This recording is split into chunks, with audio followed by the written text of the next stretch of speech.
श्री वल्लभाचार्य महाप्रभु जी का एक वाक्य है, बहुत सुंदर वाक्य, हमको इतना प्रिय लगता है वो, मैं बार बार कहता हूं। गृहं सर्वात्मना त्याज्यं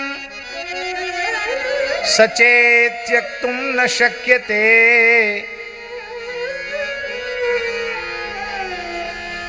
गृहस्थाश्रम को, संसार को त्याग दो, वल्लभाचार्य जी कहते हैं, छोड़ दो, फक्कड़ हो जाओ, लंगोटी लगा लो, बाबा जी बन जाओ।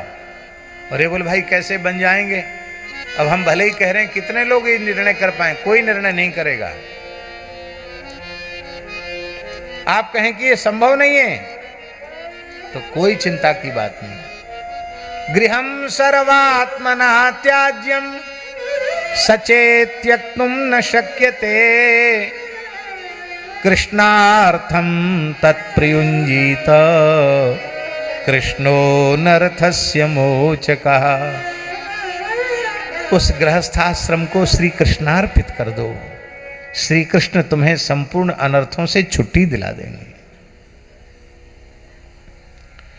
महाराज जी, घरों में ठाकुर जी विराजमान है और बेटा बेटी का ब्याह होता है तो एक एक दो दो दिन तक ठाकुर जी की सेवा पूजा ठीक से नहीं होती, किसी को ध्यान ही नहीं रहता है।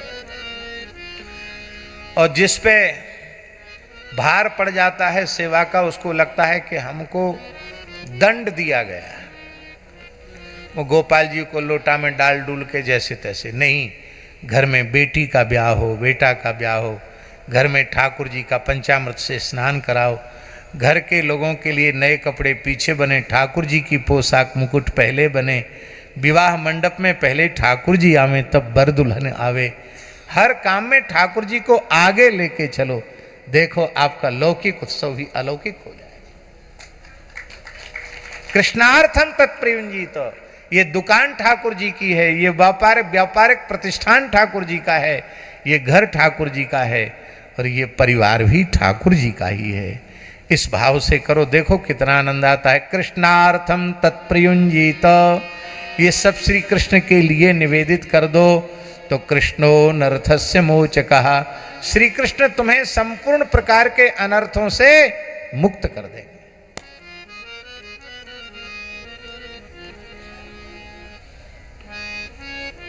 भरतिया जी,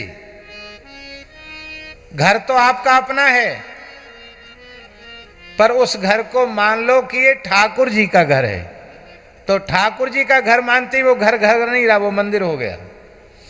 फिर उस घर में झाड़ू लगाने पर मंदिर में सोहनी सेवा करने का पुण्य होगा, घर के बर्तन मांजने पर ठाकुर जी के पार्षद, ठाकुर जी के पात्र अमनिया करने का पुण्य प्राप्त हो जाएगा।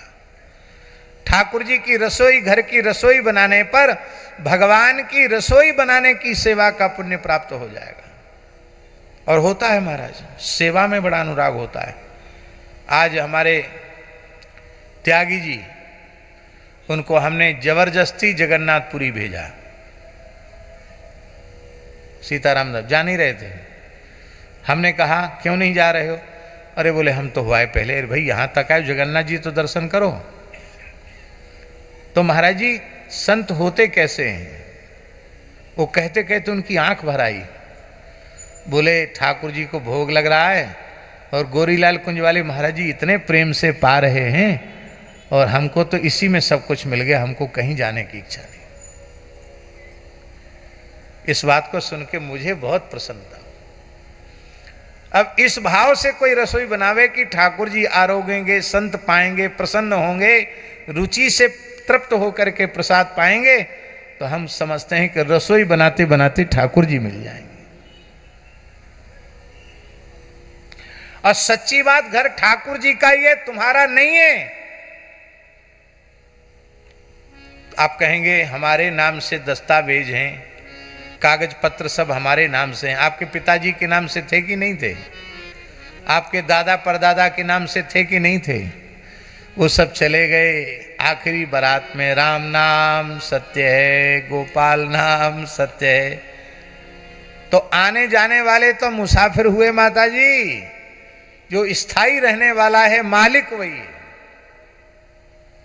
इंदौर में राम गोपाल दास जी जानते हैं, पौराणिक जी के घर में हम जब पहली बार गए तो उनने बताया कि महाराज जी हमारे घर में लक्ष्मी नारायण भगवान हैं, 300 वर्ष पुराने हैं, 300 वर्ष से बैठे हैं घर में। बोले हमारे पूर्वज बहुत दुखी थे, विपन्न थे, नर्मदा जी की परिक्रमा करने गए थे कि भगवान की कृपा हमें प्राप्त हो जाए, हम बहुत गरीब ब्राह्मण हैं। तो ओंकारेश्वर से परिक्रमा शुरू की, नर्मदा जी की पैदल परिक्रमा ओंकारेश्वर में पूरी करी। एक वृद्ध संत आए, बोले लो हम लक्ष्मी नारायण अपने दे रहे हैं, हम वृद्ध हो गए, सेवा नहीं बनती है, अब ये तुम्हारे घर में रहेंगे, किसी वस्तु का अभाव नहीं रह जाएगा।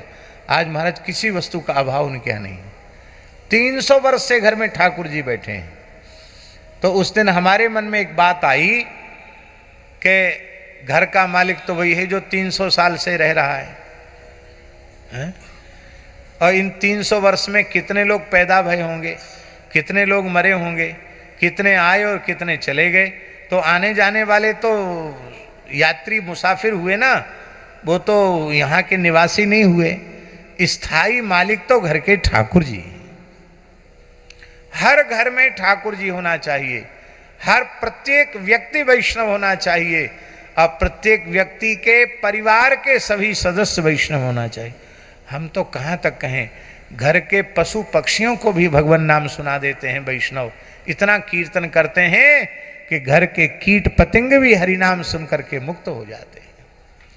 इसलिए हमारे आचार्यों ने कहा कि भक्ति से विमुख ब्रह्मा जी का भी लोक क्यों न हो, हमें ब्रह्मलोक का निवासी मत बनाना। तब दास्य सुखैक संगी नाम, आपके दास्य में सुख का अनुभव करने वाले जो परम भागवत वैष्णव हैं, उन वैष्णवों के घर की नाली का कीड़ा हमें बना देना। अरे भाई कीड़ा क्यों बनना चाहते हो? बोले उन वैष्णवों के घर में संत महापुरुष आवेंगे, उनके चरण धोए जाएंगे, उनका चरणामृत, हम कीट में नाली में पड़े रहेंगे तो भी चरणामृत मिल जाएगा, वो कुल्ला करेंगे तो उनका अधरामृत मिल जाएगा और हम मुक्त हो जाएंगे।